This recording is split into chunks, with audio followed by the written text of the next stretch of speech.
Hello everyone, welcome to judiciary by PW. I am Shrimi Srivastava और आज के इस पर्टिकुलर सेशन में हम डिस्कस करने वाले हैं एक लैंडमार्क केस जो आया है ऑनरेबल सुप्रीम कोर्ट की तरफ से with respect to inherent power of high court. Section 528 inherent power high court कब इन्वोक करता है, किन ग्राउंड्स पे करता है। और अक्सर आपने देखा होगा कि लोगों के खिलाफ जब झूठी एफआईआर दर्ज कराई जाती है या फिर जब भी किसी के खिलाफ झूठा केस होता है तो वो हाई कोर्ट जाता है रिलीफ लेने के लिए और वो हाई कोर्ट से दरख्वास्त करता है कि वो अपनी इनहेरेंट पावर का इस्तेमाल करके केस को क्वैश कर दें। कुछ ऐसा ही आज इस पर्टिकुलर केस में भी हुआ। बट हाई कोर्ट जो है वो तभी प्रोसीडिंग्स को क्वैश करता है, क्रिमिनल प्रोसीडिंग को क्वैश करता है जब हाई कोर्ट को लगता है कि कहीं ना कहीं अब्यूज हो रहा है प्रोसेस ऑफ कोर्ट का, या फिर कहीं ना कहीं पार्टीज के साथ न्याय नहीं हो रहा है।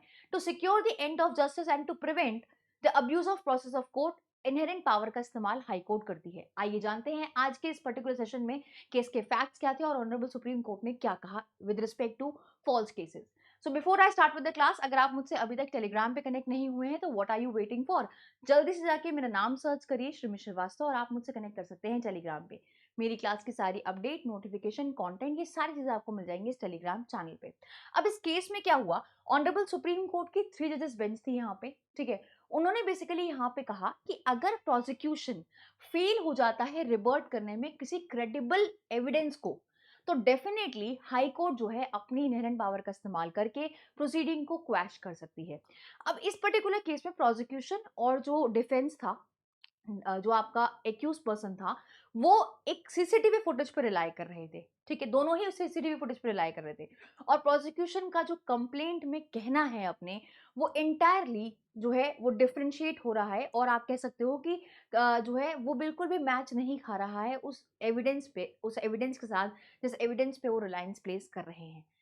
इस पर्टिकुलर केस में सुप्रीम कोर्ट ने कहा कि अगर प्रोसिक्यूशन फेल हो जाता है रिवर्ट करने में क्रेडिबल और इम्प्रीचेबल मटेरियल को, डेफिनेटली जो आपकी एलिगेशन है कंप्लेनेंट में उसके रिस्पेक्ट में, तो क्वैश की जा सकती है प्रोसीडिंग। अब केस के फैक्ट्स हम जानते हैं। इस पर्टिकुलर केस में क्या हुआ कि जो कंप्लेनेंट है वो बेसिकली एक कॉम्प्लेक्स का रेजिडेंट है, एक फ्लैट में, कॉम्प्लेक्स में एक फ्लैट में वो रहता है। उसका ये कहना है कि कुछ लोगों ने आगे उसके साथ असॉल्ट किया, क्रिमिनल इंटिमिडेशन, धमकाया उसको और साथ में यहाँ पे आउटरीच करी है मॉडेस्टी, ठीक है। तो इसका ये आरोप है कि कुछ लोग आए, वो हमसे लड़ने लगे और पहले हुआ क्या कि वो प्रेमाइसेस में जबरदस्ती घुसे और घुसने के बाद पहले तो गाली गलौज हुई और उस गाली गलौज के बाद क्या हुआ कि वो गाली गलौज और बढ़ती चली गई, लड़ाई झगड़ा बढ़ता चला गया, वो फिजिकल वायलेंस में आपका जाके कन्वर्ट हो गया। नाउ इट वाज एलर्ज कि बहुत सारे लोगों ने इस इंसिडेंट को ज्वाइन किया जिसकी वजह से कंप्लेनेंट के साथ बहुत बदतमीजी हुई है और कंप्लेनेंट के साथ के परिवार वालों के साथ भी बहुत बदतमीजी करी गई। उनको डराया, धमकाया, हर तरीके की धमकी भी जो है दी गई है यहाँ पे और वो जानबूझ के जबरदस्ती फ्लैट में घुस गए हैं, ऐसा यहाँ पे कंप्लेनेंट का कहना है। होता क्या है, इस इंसिडेंट के बाद पुलिस जो है वो एफआईआर रजिस्टर करती है और एफआईआर रजिस्टर करने के बाद इन्वेस्टिगेशन करती है। इन्वेस्टिगेशन करने के बाद चार्जशीट जब दर्ज करती है तो चार्जशीट में वो इन सारे सेक्शंस को लगा देती है, unlawful assembly, wrongful restrain, assault, criminal intimidation and outraging the modesty, ठीक है। इनके सेक्शन जो है वो चार्जशीट में लगा दिए जाते हैं। एक्यूज पर्सन जाते हैं हाई कोर्ट। अब यहाँ पे बहुत सारे एक्यूज क्योंकि इन्वॉल्व हैं, तो वो सारे एक्यूज अप्रोच करते हैं हाई कोर्ट को और वो हाई कोर्ट से दरख्वास्त करते हैं कि जज साहब इस प्रोसीडिंग को क्वैश कर दिया जाए, क्योंकि ये कंप्लेंट जो है वो बिल्कुल झूठी है, बेबुनियाद है और ये हमारे पहले कोई झगड़ा चल रहा था, उस झगड़े का बदला निकालने के लिए हमारे खिलाफ ये झूठी एफआईआर लिख दी गई है। तो हाई कोर्ट ने जब जांच पड़ताल करी और हाई कोर्ट ने जब इस केस को देखा तो हाई कोर्ट ने पार्शली अलाउ कर दी उन एक्यूज की एप्लीकेशन और कुछ एक्यूज को छोड़ दिया, ठीक है। कुछ एक्यूज के खिलाफ क्वैश कर दी प्रोसीडिंग, लेकिन कुछ एक्यूज अभी भी बचे थे। अब वो जो बचे हुए एक्यूज हैं वो गए सुप्रीम कोर्ट का दरवाजा खटखटाने और सुप्रीम कोर्ट में पहुंचे और सुप्रीम कोर्ट से दरख्वास्त करी कि ये प्रोसीडिंग को क्वैश कर दिया जाए। भाई ये जो है फालतू झूठी एफआईआर हमारे खिलाफ लिखवाई गई है और सुप्रीम कोर्ट जब वो को एक जो रिमेनिंग एक्यूज थे, ठीक है, जिनको नहीं छोड़ा गया था हाई कोर्ट द्वारा, जिनके खिलाफ अभी भी क्रिमिनल प्रोसीडिंग चल रही थी, वो जब हाई सुप्रीम कोर्ट पहुंचे तो वो सीसीटीवी फुटेज लेकर गए अपने साथ। सीसीटीवी फुटेज जो दोनों ही पार्टीज का एक इंपॉर्टेंट एविडेंस था, क्योंकि पूरे आर्ग्यूमेंट के दौरान सीसीटीवी फुटेज पे ही दोनों पार्टीज जो है वो रिलाई कर रही थी मेजरली इस पर्टिकुलर केस में, ठीक है। अब सीसीटीवी फुटेज जो है वो आपका इन्वेस्टिगेशन का भी एक इंपॉर्टेंट पार्ट रहा है, ठीक है। रिकॉर्ड रहा है, इन्वेस्टिगेशन का भी एक इंपॉर्टेंट रिकॉर्ड रहा है सीसीटीवी फुटेज। तो यहाँ पे वो एक्यूज जो हैं, जो रिमेनिंग एक्यूज हैं, वो उस सीसीटीवी फुटेज को लेके पहुंचते हैं, वो अपील में जाते हैं, ठीक है। अब यहाँ पे बेंच ने बेसिकली इस एफआईआर को क्वैश कर दिया। सुप्रीम कोर्ट के 3 जजेस बेंच ने इस एफआईआर को उन 3 एक्यूज के खिलाफ क्वैश कर दिया, ये कहते हुए कि जिनको खिलाफ जो है बेसिकली उन 3 एक्यूज के खिलाफ जो है असॉल्ट का क्रिमिनल प्रोसीडिंग चल रही थी, या एफआईआर असॉल्ट की थी उनके रिस्पेक्ट में, जो उनके खिलाफ शिकायत थी वो असॉल्ट को लेकर थी।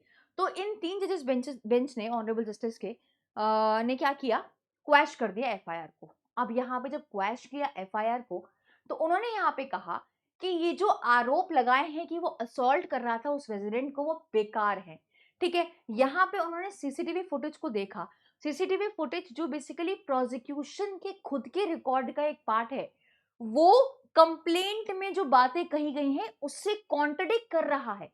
कंप्लेनेंट ने कंप्लेंट में जो बातें कही हैं और सीसीटीवी फुटेज में जो दिख रहा है वो बिल्कुल विपरीत हैं, वो आपस में मैच कहीं पे भी नहीं कर रहे हैं, they are not in line. तो यहाँ पे कोर्ट ने जो है इस बेसिस पे केस को क्वैश कर दिया, प्रोसीडिंग्स को क्वैश कर दिया अगेंस्ट द एक्यूज। अब इस कोर्ट पर्टिकुलर केस में कोर्ट ने यहाँ पे ऑब्जर्व किया कि इनहेरेंट जुरिडिक्शन जो हाई कोर्ट का है, जो सेक्शन 482 सीआरपीसी में है, जो अब 528 बीएनएसएस हो गया है, is intended to be exercised where the allegation made in the FIR, even if taken at their face value, do not prima facie constitute any offense। तो हाई कोर्ट अपनी inherent power का इस्तेमाल कब करता है, जब उसको prima facie देख के लगता है कि भाई कोई भी ऑफेंस मेड आउट नहीं है, या फिर जब क्रिमिनल प्रोसीडिंग जानबूझ के अटेंड करी गई है विद मैलिफाइड इंटेंट, झूठी एफआईआर लिखवाई गई है, दिख रहा है साफ साफ, या फिर जब इंस्टीट्यूट किया था एफआईआर तब कुछ और ही मोटिव था, ठीक है, बदला लेने का मोटिव था, तो झूठी एफआईआर दर्ज कराने के केस में हाई कोर्ट इजीली अपनी इनहेरेंट पावर का इस्तेमाल करके क्वैश कर सकता है प्रोसीडिंग। यहां पे रेफर किया ऑनरेबल सुप्रीम कोर्ट ने एक लैंडमार्क केस को, that is state of Haryana versus Bhajanlal. इस पर्टिकुलर केस में कोर्ट ने रिकॉर्ड किया था कि बहुत सारी कैटेगरीज हैं। कोर्ट ने कहा कि जो इनहेरेंट पावर है ना हाई कोर्ट की, इस पर्टिकुलर केस में कहा था कि जो इनहेरेंट पावर है वो सर्व करती है एज अ गाइडिंग प्रिंसिपल, कि भाई हम कोर्ट की जो प्रोसेस है उसको अब्यूज होने से रोकें, हर हाल में रोकें, और पार्टीज के साथ न्याय करें, सर्व करें for the end of justice, right. तो ये इस पर्टिकुलर केस में कहा गया था। अब एफआईआर और जो एलिगेशंस हैं एपेलेंट के अगेंस्ट, जो एफआईआर में बातें लिखी गई हैं या जो आरोप लगाए गए हैं इन एपेलेंट के अगेंस्ट, कोर्ट ने ये ऑब्जर्व किया, FIR does not clearly specify as to which particular accused did assault.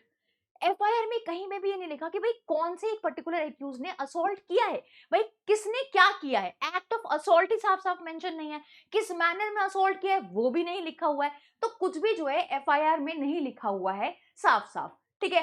Regarding the role attributed to the appellant specifically, कि भाई एक एक एपेलेंट जो है, यहाँ पे 3 एपेलेंट है, ठीक है, इनका इंडिविजुअल स्पेसिफिकली क्या रोल था ये भी कहीं पे नहीं लिखा हुआ है, ठीक है, ये भी कहीं पे भी नहीं लिखा हुआ है। एफआईआर में सिर्फ एक जनरल बात लिखी हुई है कि भाई कुछ लोग आए और उन्होंने गाली गलौज करी। अब किसने गाली दी, किसने फिजिकल वायलेंस किया, किसने असॉल्ट किया, ये स्पेसिफिकली एफआईआर में कहीं पे भी मेंशन नहीं है, ठीक है। FIR does not attribute to appellant any specific overt act of physical assault, use of force और कॉजिंग इंजरी। कहीं पे भी नहीं दिख रहा कि भाई जो ये एक्यूज इनके खिलाफ प्रोसीडिंग चल रही है, इन्होंने कौन सी इंजरी कॉज करी है, किसको कॉज करी है, कुछ भी यहाँ पे एफआईआर में नहीं लिखा हुआ है।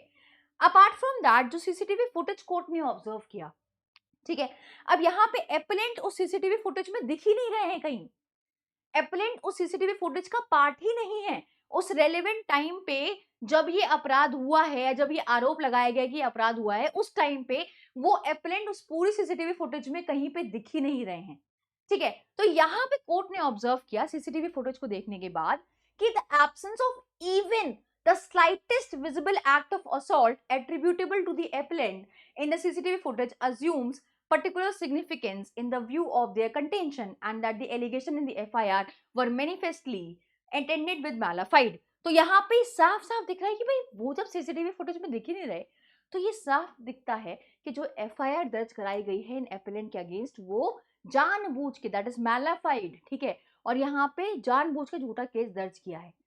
कोर्ट ने ऑब्जर्व किया जो फुटेज है, क्योंकि वो फुटेज तो हेवीली रिलाइड था दोनों पार्टीज द्वारा पूरे आर्ग्यूमेंट में, तो उस फुटेज को ही ऑब्जर्व करते हुए कोर्ट ने कहा कि कहीं पे भी ये नहीं दिख रहा है कि एपेलेंट जो है वो पार्टिसिपेट कर रहे हैं किसी भी एक्ट के थ्रू। असॉल्ट का भी एक्ट नहीं कर रहे हैं, कहीं पे भी ये भी नहीं दिख रहा कि वो इंजरी कॉज कर रहे हैं, and substantially dislodging the factual foundation of the allegation. अब यहाँ पे जो आपके आरोप हैं उसको ही बेसिकली हटा देता है ये बात। ये सीसीटीवी फुटेज जो एविडेंस प्रोसिक्यूशन का खुद का एविडेंस है, वो साफ साफ दिखा रहा है कि भाई एपेलेंट कहीं पे इन्वॉल्व ही नहीं है।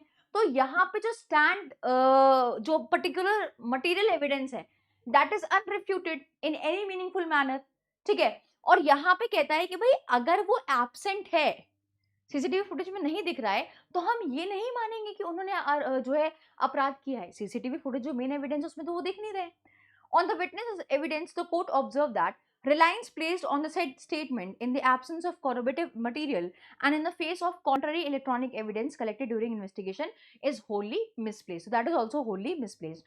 यहाँ पे कोर्ट ने जो है वो एक लैंडमार्क केस को रेफर किया था, that is your Pradeep Kumar versus state of Uttar Pradesh. ये एक आपका लैंडमार्क केस है जिसको रेफर किया था कि भाई कुछ स्टेप्स को आपको ध्यान में रखना होता है जब भी आप एफआईआर क्वैश करने की प्रोसीडिंग्स सुन रही होती है हाई कोर्ट, और जब भी हाई कोर्ट को अपनी इनहेरेंट पावर का इस्तेमाल करना होता है। कोर्ट ने यहाँ पे ऑब्जर्व किया the continuance of such proceeding in the face of total lack credible material connecting with the alleged offences and would amount to misuse of the criminal process. और साफ साफ यहाँ पे दिख रहा है कि भाई ये जो है क्रिमिनल प्रोसेस का मिसयूज किया जा रहा है।